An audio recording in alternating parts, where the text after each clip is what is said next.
आणि आता बातमी आहे शिक्षकेतर कर्मचाऱ्यांना दिलासा देणारी। 2005 पासून बंद असलेली खासगी अनुदानित शाळांमधील शिक्षकेतर कर्मचाऱ्यांच्या भरतीचा मार्ग हा अखेर मोकळा झालाय। मात्र ही भरती कधी होणार, किती पदांची ही भरती होणार याविषयीचा हा एक स्पेशल रिपोर्ट पाहूया।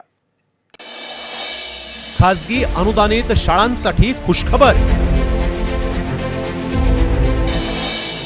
शिक्षकेतर कर्मचारी भरतीचा मार्ग मोकळा। 10,000 शिक्षकेतर कर्मचाऱ्यांची मेगा भरती।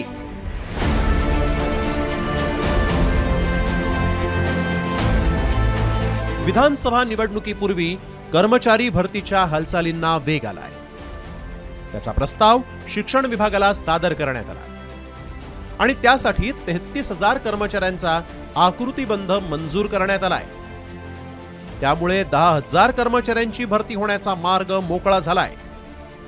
मात्र खासगी अनुदानित संस्थांमधील कर्मचारी भरतीच्या प्रश्नाचं 2005 पासून भिस्त घोंगडं पडलंय। 2005 पासून खासगी अनुदानित संस्थांमधील शिक्षकेतर कर्मचारी भरती नाही। 2019 मध्ये शासनाच्या संच मान्यतेला उच्च न्यायालयात आव्हान दिल्यानं भरती स्थगित। 2023 मध्ये न्यायालयानं स्थगिती उठवली। 30 सप्टेंबर 2023 च्या पटसंख्येनुसार भरती होणार।